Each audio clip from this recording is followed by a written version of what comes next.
সকল স্তরের নেতাকর্মী ভাইয়েরা সবাইকে আমার ব্যক্তিগত পক্ষ থেকে, জাগারা পিন্টু ভাইয়ের পক্ষ থেকে, জনাব তারেক রহমানের পক্ষ থেকে আন্তরিকভাবে ধন্যবাদ এবং অভিনন্দন জানাচ্ছি।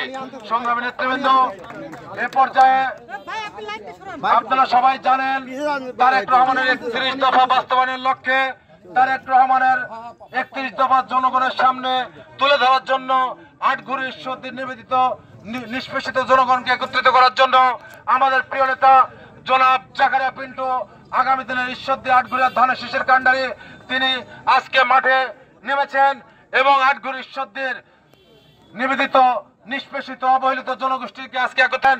সম্মানিত নেতৃবৃন্দ, আজকে জাকারিয়া পিন্টু ভাইয়ের মুখ থেকে আপনারা তার মূল্যবান বক্তব্য শুনবেন। সংগ্রামী নেতৃবৃন্দ যারা এদিক সেদিক ঘোরাফেরা করছেন তাদেরকে আমি আমাদের মঞ্চের সামনে এসে উপস্থিত হওয়ার জন্য আন্তরিকভাবে সংগ্রামী নেতৃবৃন্দ এ পর্যায়ে আপনাদের সামনে বক্তব্য রাখছেন আটঘরে ঈশ্বরদের গণমানুষের নেতা, নির্যাতিত জনগোষ্ঠীর অভিভাবক, আটঘরে ঈশ্বরদের গণমানুষের নেতা, আগামী দিনের ধানের শীষের কাণ্ডারি জনাব জাকারিয়া পিন্টু ভাই এখন আপনার সামনে বক্তব্য রাখছেন।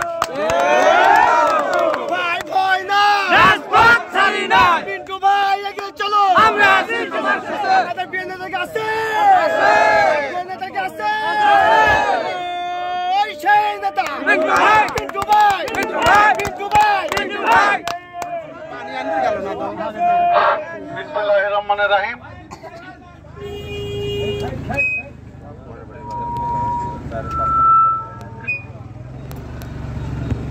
আজকে আমরা এই কয়রাবাড়ি বাজার অর্থাৎ 4-5-5-6 পত্রিকা আয়োজিত আজকের এই গণসংযোগ এবং পথসভার সম্মানিত সভাপতি উপস্থিত আছেন আটঘরিয়া দেবোত্তর ইউনিয়নের সকল পর্যায়ের নেতা কর্মী এবং আটঘরিয়ার বিভিন্ন পর্যায়ের নেতা কর্মী এবং ঈশ্বরদীর থেকে আগত সকল পর্যায়ের নেতা কর্মী, আসসালামু আলাইকুম। ওয়ালাইকুম সালাম। আপনারা দীর্ঘদিন ধরে একটি নতুন প্রত্যাশার আশায় ছিলেন। সেই প্রত্যাশার আশা থেকে আমাকে আহ্বান করেছেন।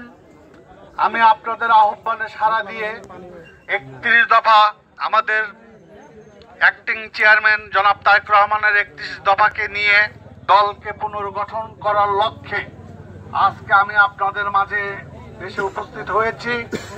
শুধু দলকে পুনর্গঠন করতে চাই না, সুন্দর যে বিএনপিটাকে ধ্বংসের দ্বার প্রান্তে নিয়ে যাওয়া হয়েছে সেই কিনারা থেকে এই দলকে আপনি আমি আমরা সবাই মিলে একত্রিত করে এই দলকে আবার নতুন করে শক্তি সঞ্চার করবো ইনশাল্লাহ।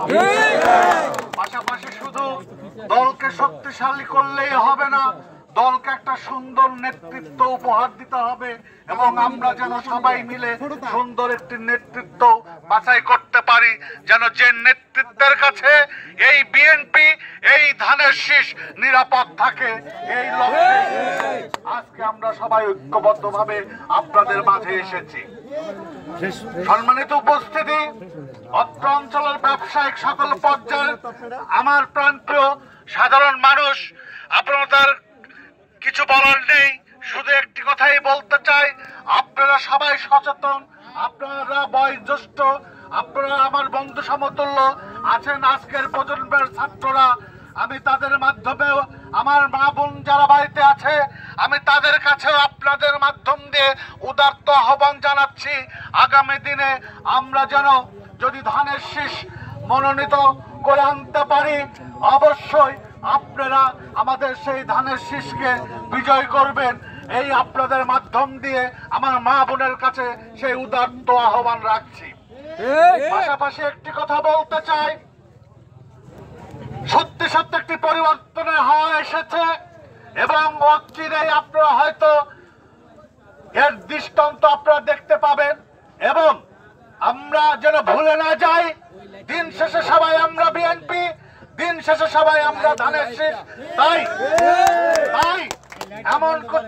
এমন কোন আচার আচরণ এমন কোন কথাবার্তা আমরা যেন কেউ না বলি যেন আমাদের মধ্যে প্রতিযোগিতার থেকে হিংসা বৃদ্ধি পায়, সেই হিংসার থেকে হানাহানি এবং সেই হানাহানি থেকে মানুষ আমাদের কাছ থেকে মুখ ফিরিয়ে নেয়, এমন যেন কোনো কর্মকাণ্ডের সঙ্গে আমরা লিপ্ত না থাকি।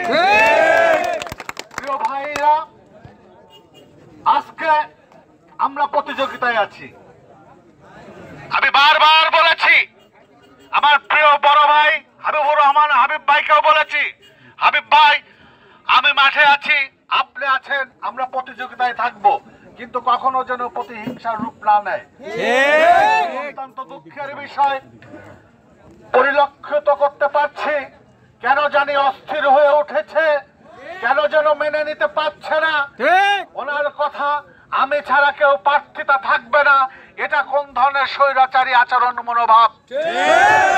বাংলাদেশ জাতীয়তাবাদী দল গণতন্ত্রের একজন, বাংলাদেশের বিশ্বস্ত জনগণের বিশ্বস্ত দল এবং গণতন্ত্র এই দলের মধ্যে চর্চা আছে। এবং বাংলাদেশের প্রথম স্বাধীনতার ঘোষক শহীদ প্রেসিডেন্ট জিয়াউর রহমান যখন এই দল সৃষ্টি করে, এই সৃষ্টি শুধু করে নাই, উনি বাংলাদেশে বহুদলীয় গণতন্ত্রকে ফিরিয়ে দিয়েছেন, সংবাদের স্বাধীনতা ফিরিয়ে দিয়েছে সংবাদপত্রের। অতএব সেই দলের আমরা যদি সৈনিক হয়ে থাকি, কেন আমাদের মধ্যে এরকম চিন্তা থাকবে আমি ছাড়া অন্য কেউ নয়? আমাদের মধ্যে প্রতিযোগিতা থাকবে।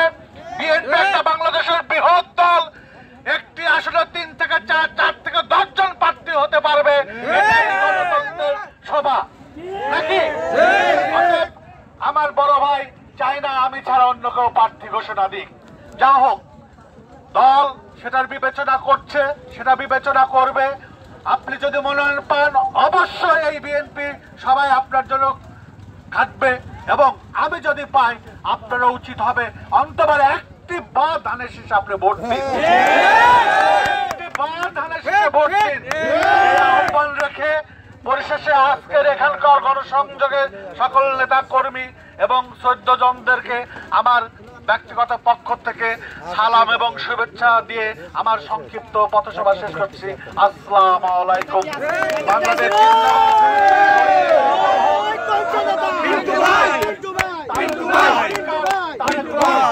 জিন্দাবাদ, জিন্দাবাদ, জিন্দাবাদ। আসসালামু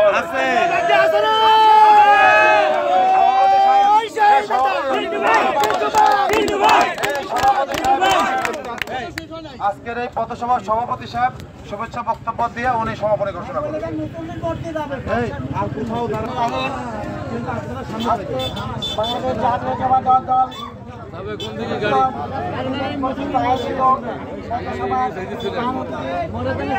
পরিষ্কার পরিচ্ছন্ন রাজনৈতিক ব্যক্তিত্ব, নৈতিকতার পক্ষের আকর্ষণীয়তা,